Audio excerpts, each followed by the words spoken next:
Hello, good internet people. How you doing tonight? Tonight, tomorrow, yesterday, all of them together. So, whenever you're watching this video, I hope you're having a great time, doing well. I haven't posted anything or done anything on this channel in a while. In fact, 1 year. According to my latest upload history. So I figured, why not? We'll do another video. And I figured for this, because I've been going through my comic collection and putting stuff back, new backboards, new bags and what have you. I've been reading some of my comics, so we're going to talk about the Frank Miller Dark Knight Returns universe. I could be wrong, but I don't consider his Batman Year One part of the Dark Knight Returns universe, so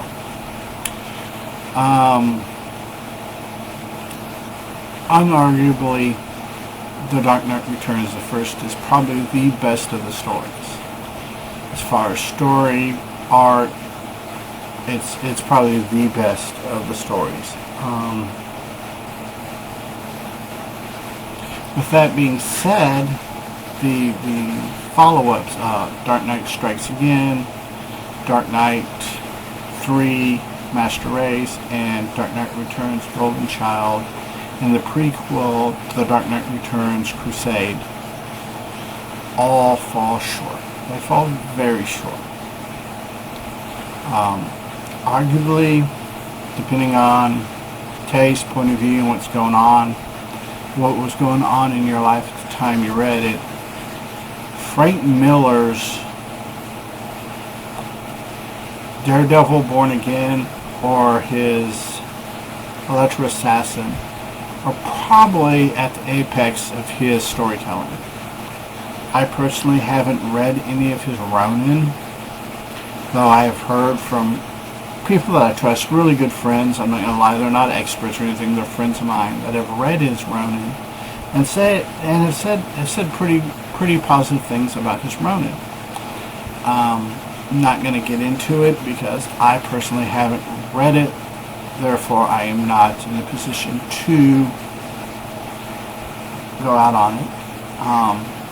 I have also seen on YouTube, you can Google it, Frank Miller interviews, or not Google it, do a search in YouTube search, and there is an interview of Frank Miller out there talking about when he sat down to start working on Dark Knight Strikes Again. His studio looked right at the Twin Towers, and a particular morning that he decided he was going to sit down and start working on The Dark Knight Strikes Again, airplanes were flown into the Twin Towers. This being September 11th, 2001. And he admits that seeing this live and in real time affected his storytelling abilities. It affected the way he told stories. It affected the story he had planned to write very adversely. So, I'm doing this video not to condemn these books or these stories. Actually, I want to sit there and try to point out the things that I enjoy in the stories. Like I said, they are not, Dark Knight Returns is probably one of the last great Frank Miller stories. Then he gets into the late 80s and then the 90s, and his storytelling becomes good. It goes from great to good to above average to mediocrity. But that's what happens when you peak out so early. I mean, he peaked out fairly early in his career with the Daredevil, Born Again, and Electro Assassin, and Dark Knight Returns. He did. Those were fairly early in his career, and he peaked. I mean, it's like boom. So those were he kind of got himself into a situation trying to fill his own big shoes. But like I said, I'm not here because if you want to find videos that condemn the sequels to The Dark Knight Returns, there's 9,100,000 trillion out there. I'm going the other route. In my opinion, these are stories that had great themes, had great concepts, but were poorly utilized better, poorly implemented, poorly told,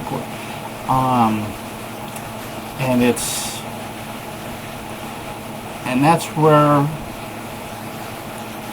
I tend to disagree with where the disagreement, whether or not these are just totally bad stories that just need to be forgotten. If you're not a huge comic book fan, you just like good stories, you can read The Dark Knight Returns, put it down, and go about your way and never read any of the sequels or the prequel, and you're good. But if you want to, and I'm trying to figure out how to say it without being rude. Like I said, they're poor stories. I enjoy the artwork. I've seen people just trash the artwork in these, but I like them. There's something about it. And again, I like the artwork from Electro Assassin, and I'm not even going to try to pronounce the artist's name. It's beyond. First of all, I don't have the name in front of me. But I really enjoyed that artwork, and I know a lot of people that were kind of put off by that style of artwork. So, let's get into this. We're going to start with the prequel, Dark Knight Returns, Crusade. This pretty much is Frank Miller's take on the death of Jason Todd. Like I said, I enjoyed it. The artwork is phenomenal. It is probably the cleanest of the Miller story. Set this down out of the way. What's going on with my hair here? It's probably the cleanest art of any of the Miller books. It's nice. Like I said, it's a good story. It has, like I said, it has some good concepts on what led up to Jason Todd's death. The backlash, public backlash against Batman for putting minor children in harm's way. Like I said, it was just, the story was poorly executed. Now, we'll move on to the probably the best story, well, not probably, the best story of them all, the actual Dark Knight Returns. It's better in frame. This is the penultimate of Frank Miller's DC Universe. It is just, it's the best story. It is the first story. And like anything with sequels, this being the first story, it is probably the best one. It's like any kind of franchise, just for lack of a better term. The art is great. The panels, mini panels. Squeezes more panels to a page. The breaking to interviews, newscasts, stuff like that. Wonderfully done, wonderfully executed. Story basically follows. Spoilers if you haven't read if you're a comic book fan in 2020 and you haven't read a book that came out in the mid 80s by now, sorry, but spoilers.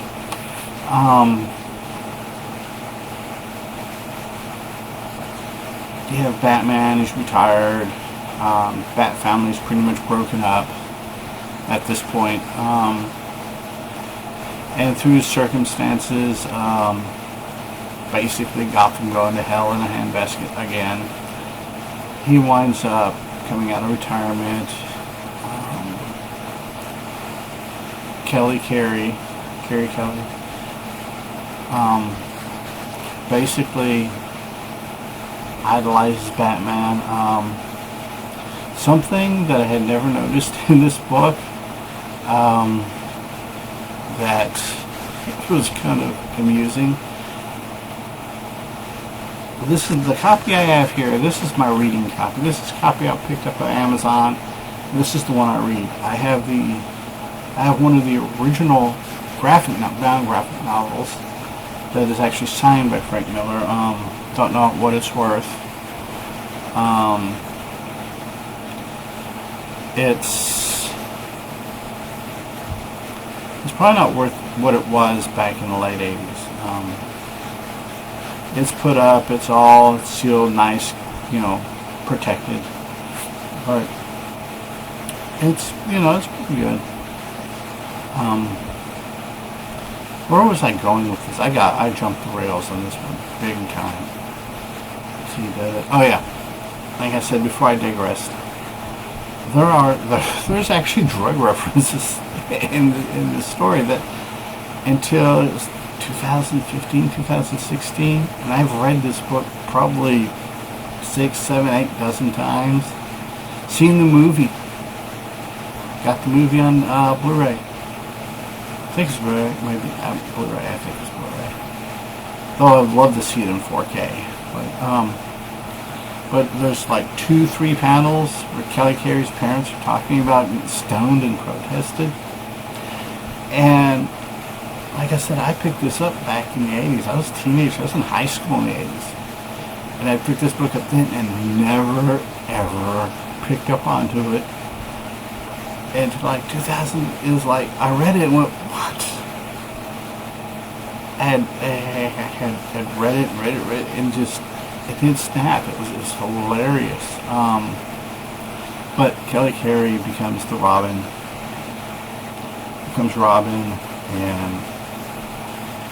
And Batman and Superman have the big epic fight that every Batman movie that has ever been made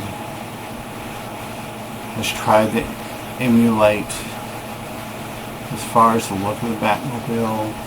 I mean, Christopher Nolan's Batmobiles, the Batman v Superman fight, all that stuff is plagiarized from The Dark Knight. Instead of the writers who are doing the movies do not have the ability, do not have the creativity to write an original script, so they've got to borrow or steal from the comic books. And that's one of the reasons why I think Batman v Superman was such a shit show. It's because they tried to make it a pseudo Dark Knight Returns without it being Dark Knight Returns, and what they got was a shit show. But that's my opinion, and that's where it's at. You have Oliver Quinn, Green Arrow. He shows up, which is pretty good. And his little, he's probably altogether 10, 12 panels, but they write it well. Now, moving on to The Dark Knight Strikes Again. This one takes place in the Batman universe takes place 3 years after Dark Knight Returns. And it's stated that Carey Kelly is 16 in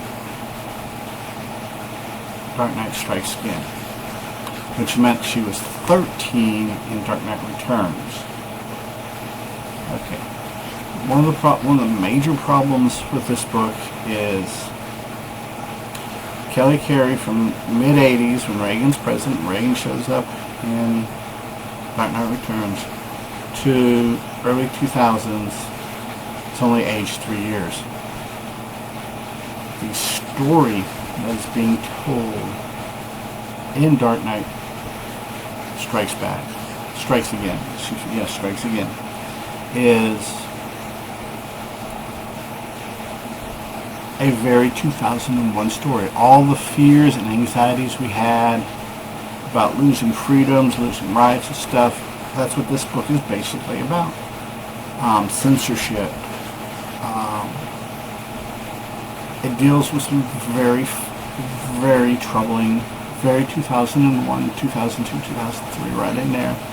If you're alive or you're old enough to understand what was going on, it deals with it. But the story was poorly executed. And there's a lot of people that freak out over the art. I love the art in this. Then again, I like that type of abstract art.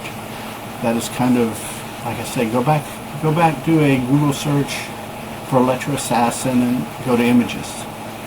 I love that type of art. Batman Thrill Killer. That type of art. Love it. And this book takes that art style and steps a little bit further out with it. There are some of the panels, I will admit, that I look at and go,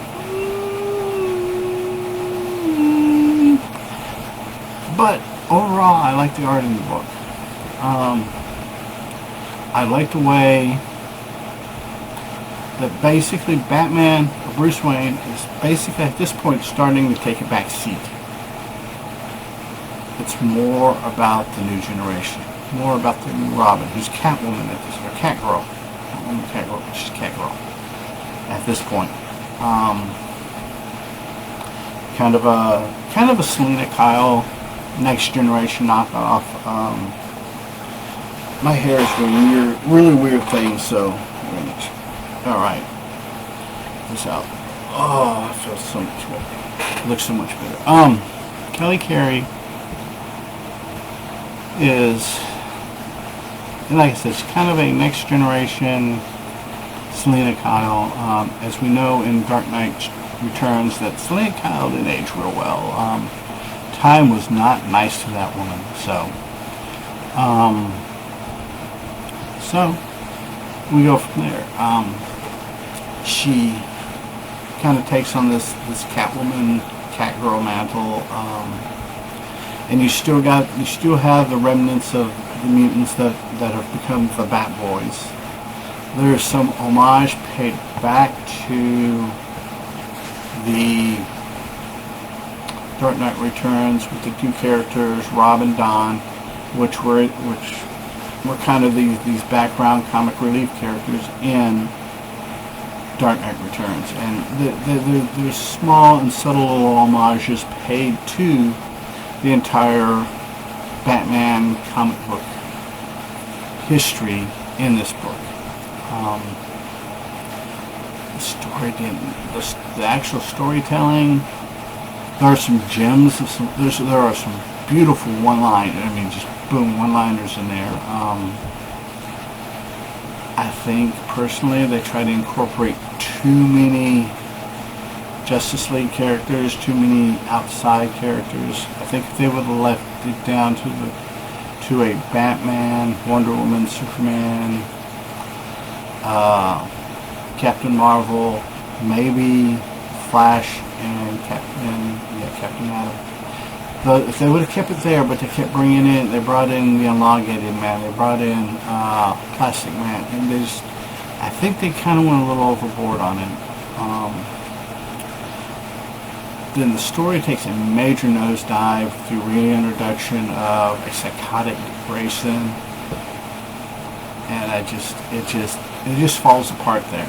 The main story, like I said, is not the best, but it's not really that bad either. It's kind of just there. It's kind of, as far as comparing it to Frank Miller in his heyday, it's a crap story. Compare it to other comic books generally of that time period, it's mediocrity. Mediocrity at its best. Until you hit the Dick Grayson sub-story and it wipes things out. Yeah, that's my biggest. For me, that's when it becomes a major dumpster fire. But if they would have just stuck to the main story and just left the whole Dick Grayson thing out, I would have been happy. I could care less if they go back and edit out that part of the story. It's not that important. Which brings us to The Dark Knight 3, or The Dark Knight Returns, Master Race. This is 2014, 2015, I want to say. And it's very much a story of that time period. The time period just before Trump, I think it came out like just before Trump announced he was running for office, running for presidency is when it came out. It deals with the growing division, racial division in America through, through superheroes and supervillains. Like I said, this story, of the sequels, this story could have the most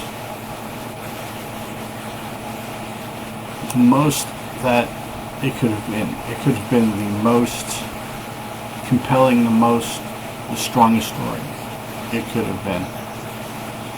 But now, looking back at the way things are now, it's actually aged better than what it was when it came out. If you look at what's going on in the world right now with the division economically, racially, sexual, right there, this particular title aged well. Within the DC Batman universe, or the Frank Miller Dark Knight Returns universe, this is only 3 years after Dark Knight Strikes Again. That makes Carey Kelly about 19. But once again, this is a very, very 2014-2015 story. For continuity and stuff like that, there are holes that you can drive fleets of Mack trucks through. This has a little bit cleaner artwork than Strikes Again. It's still kind of crazy, but enjoyable. I enjoy the artwork. Like I said, you got the redemption factor of the daughter that was conceived between Wonder Woman and Superman, going from a penultimate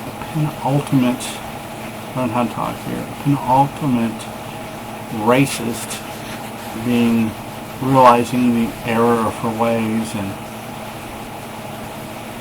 moving on from there.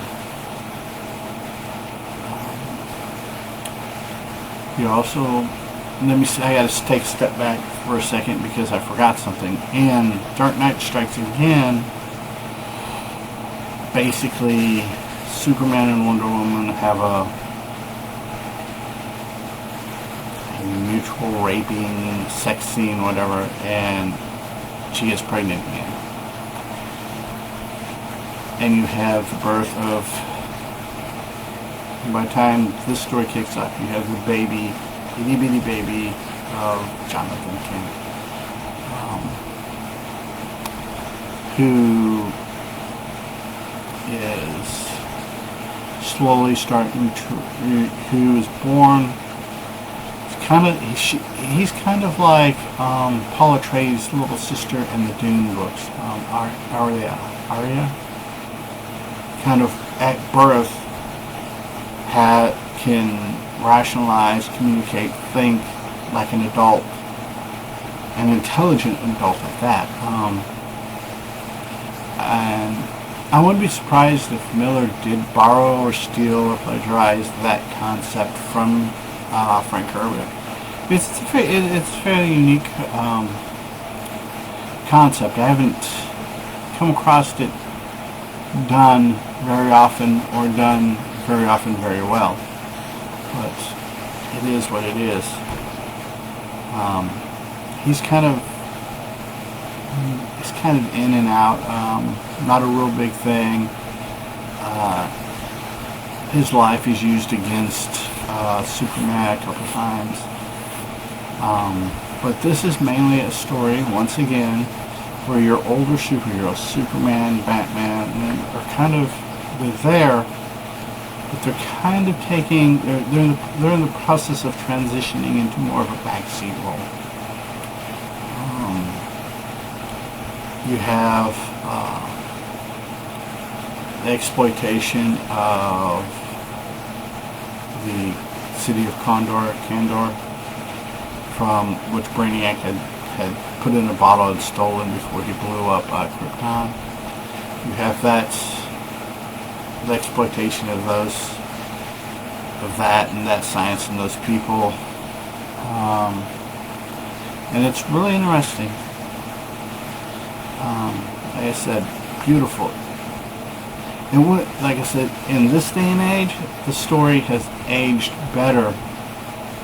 It makes more sense from a 2020 point of view, looking at what's gone on in politics. It's not the best. I would say it's a little bit better story than Strikes Again, but it's probably, for comic books, the comic book titles that are coming out probably in the last 5 to 6 years, almost at 5 to 10, but probably 5 to 6 years that I've read and picked up, this would probably be good to above average, right in there. Not something you have, it's not a, ooh, you must read this before you go to your grave type thing. It is a decent enough story. The art's cleaned up a little bit from a lot of the really jagged and jarring stuff that's in Strikes Again, but it is what it is. And like I said, the story could have been told better. They could have fleshed some things out better. But like I said, it's not a bad story. It's conceptually, it's a great story. It was just not taken advantage of. It was, for whatever reason, I don't know if it was on Miller's side, editors at DC, censors. I don't know what happened to these two stories, or even the prequel. Don't know what happened. I don't know if Miller's all the way to blame, or if the editorial and censorship process had a hand in it. Okay, this brings us to Dark Knight Returns Golden Child. This here is really interesting. This is a story, it's volume 1, so I expect there's probably going to be more books in the series. Not sure where the ending of this leaves it open for more books. There are some things that, if they were to do more books in the series, they could build on. There's a lot of good foundation laid. This is a slightly better story than Master Race, and probably, I wouldn't say it comes close to Dark Knight Returns, the original, but I would say it's it's above the other two, the Master Race and Strikes Again, significantly above those stories. But does fall short. The artwork, I've watched several, probably close to triple digit numbers where people just hate this book. I don't know why. One of the things they hate on, though, is the Joker shows back up. And the Joker was killed dead in Dark Knight Returns. But there's basically a passing line of, basically, I'm the Joker, I can't die. The eternal, the immortal, the eternal mortal or whatever. And they could explain how the Joker came back, or even if it's more of an intellectual Joker, and not actually the physical real Joker, or a clone or something.